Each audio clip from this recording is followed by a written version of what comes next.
Condolences to the Cele family and to the Lawrence family. Gender-based violence and femicide in our country, South Africa, is on an extreme and ultimate high. Condolences yet again to the Cele family and the Lawrence family.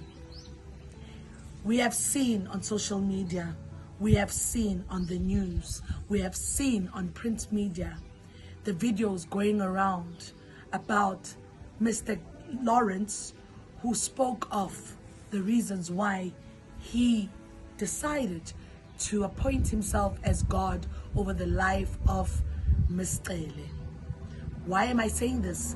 He decided to unalive her for their own personal disputes.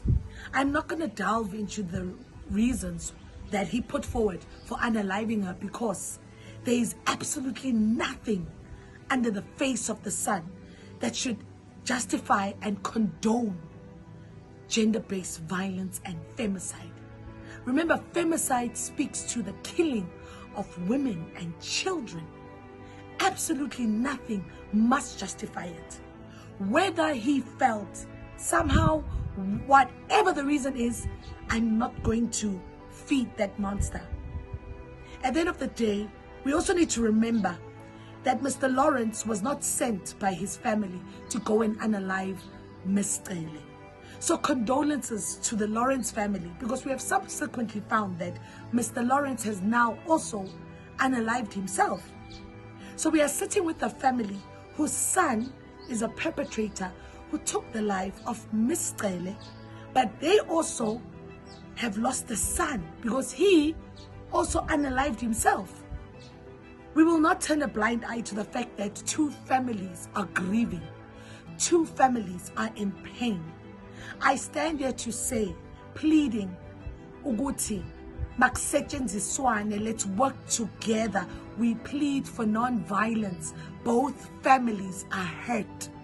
This is not a time for families to point fingers at each other to say, but your son did this, your daughter did this. No. Both families have lost.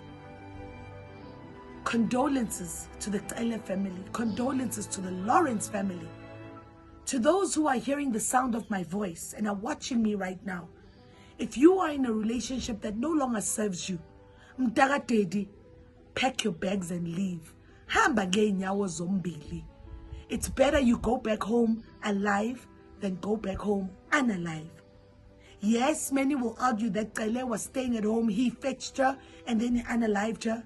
Mtakadedi, this is but a case that is so painful, because as we read, Miss Cele was accompanied by another female person and their child.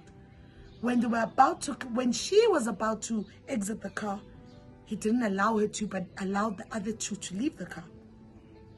Be alert at all times. Be alert at all times.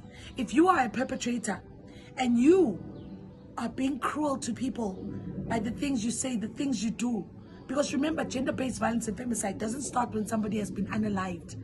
It doesn't start when you've got bruises on your face. Seek help. Seek help. I want to urge social workers on the ground in KwaZulu-Natal, government on the ground, to go embrace both families. Both families have lost children. The perpetrator's family didn't send him to go and do what he did. The victim's family did not give him the permission to unalive their daughter. This is not a time to point fingers. This is a time for us to stand together as a nation